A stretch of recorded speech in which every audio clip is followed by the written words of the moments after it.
souviens un jour, j'avais une amie, une nouvelle convertie, elle me disait, Jérémie, elle était un peu paniquée, elle dit, j'entends jamais Dieu me parler.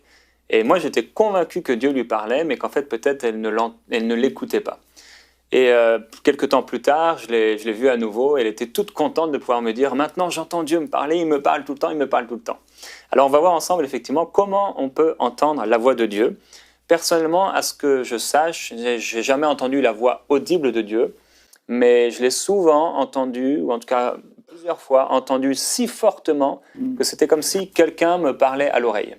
Nous pouvons entendre Dieu nous parler. Et en fait, Dieu nous parle régulièrement, mais la plupart du temps, les gens peuvent peut-être s'imaginer que Dieu va nous parler d'une façon audible, mais c'est pas comme ça qu'on va entendre Dieu nous parler. Non, la plupart du temps, Dieu va nous parler à travers un murmure doux et léger. Alors, on va voir ensemble plusieurs façons avec lesquelles Dieu utilise pour nous parler. La première, bien sûr, la première façon par laquelle on peut entendre Dieu nous parler, et ça ne va pas forcément plaire à la chair, au vieil homme, c'est en lisant la Bible. La Bible, c'est la parole de Dieu. C'est une parole vivante, c'est Christ, et la Bible, c'est Dieu qui nous parle.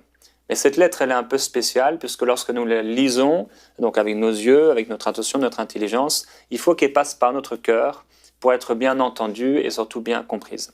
Une personne, il y a dans le Nouveau Testament cette notion cette référence à une personne qui est versée dans les Écritures. J'aime beaucoup ce passage. Une personne versée dans les Écritures, c'est quelqu'un qui médite la parole de Dieu. C'est pas forcément quelqu'un qui va la lire pendant des heures tous les jours, mais c'est quelqu'un qui la lit tous les jours. Pour entendre Dieu vous parler, il faut que vous puissiez lire la Bible tous les jours. En lisant la Bible tous les jours, je vous assure, Dieu va vous parler. En fait, vous allez habituer, plus que votre intelligence, vous allez habituer votre cœur et les oreilles qui sont dans votre esprit à entendre la voix de Dieu. Donc la Bible, c'est une lettre de Dieu pour nous. Dieu nous y adresse des exhortations, des encouragements, des corrections, des conseils. Et pendant qu'on la lit, parfois, on reçoit des paroles spécifiques. Il y a 2 jours, Annabelle me posait la question et m'a dit « Mais est-ce que tu sais, Jérémie, dans quelle ville les disciples ont été appelés chrétiens pour la première fois ?» Moi, je le savais puisque Dieu me l'avait révélé un jour. Alors, comment Dieu me l'avait-il révélé? C'était en lisant Actes chapitre 11 au verset 26, où j'ai lu « C'est à Antioche que pour la première fois, les disciples furent appelés chrétiens. » C'est là, ce jour-là, en lisant la Bible, que Dieu m'a dit que la première fois que les disciples furent appelés chrétiens, c'était à Antioche. Et ce même passage, Dieu, il m'est familier pour une autre raison, puisque Dieu a utilisé ce passage-là, le même verset 26, le début du verset, où il est écrit que pendant toute une année, ils participèrent aux réunions de l'Église, en parlant des apôtres, et ils enseignèrent une foule assez nombreuse, ou encore beaucoup de personnes.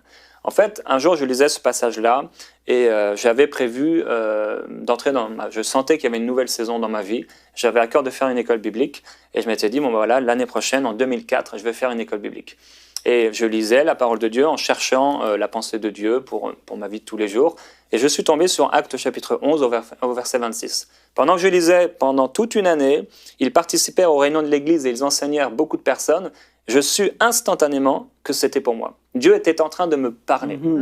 Il était en train de me dire, Jérémie, tu es en train de chercher la volonté de Dieu pour ta vie, mais l'année prochaine, ne va pas à l'école biblique, mais reste dans ton église, investis-toi à fond et reste là pendant 1 an. Et c'est ce que j'ai fait. Je suis resté dans mon église locale, je me suis investi dans mon église locale, dans mon groupe de jeunes, investi à fond. Et pendant cette année-là, c'est là que Michael Lebeau m'a appelé un jour et m'a dit « Jérémie, le Seigneur vient de me parler, il m'a dit de faire un site qui s'appelle enseigne-moi.com.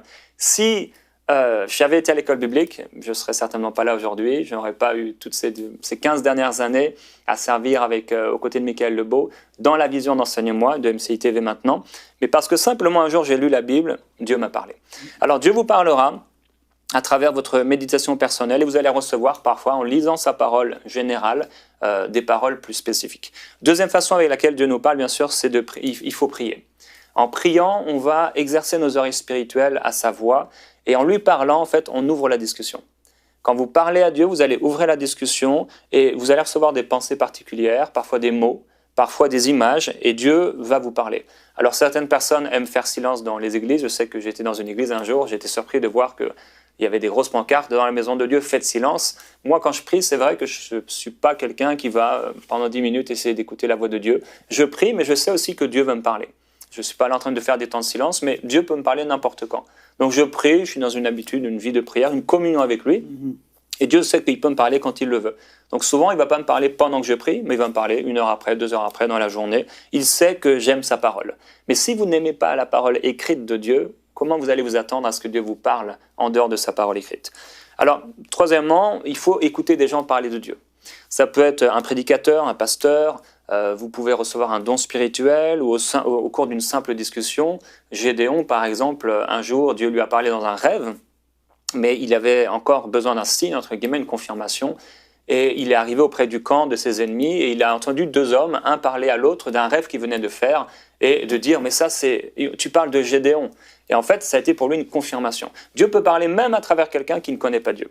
Et en parlant des directions spectaculaires, les songes et les visions, ce n'est pas la façon avec laquelle Dieu va nous parler tous les jours, mais parfois Dieu va nous parler effectivement par des songes et par des visions. Pour terminer, dans 1 Roi au chapitre 19, justement, en parlant des façons de parler, des façons que Dieu utilise pour nous parler, la Bible dit le prophète Élie entendit un vent fort et violent qui déchirait, qui brisait les montagnes et les rochers, mais l'Éternel n'était pas dans le vent, dans le vent, oui. Après le vent, il y a eu un tremblement de terre, mais l'Éternel n'était pas dans le tremblement de terre. Après le tremblement de terre, il y a eu un feu, mais l'Éternel n'était pas dans le feu. Et après, il y a eu un murmure doux et léger, et c'était là que Dieu était dans ce murmure doux et léger. Donc parfois et souvent, en fait, la plupart du temps, Dieu va nous parler, c'est d'une façon douce et légère.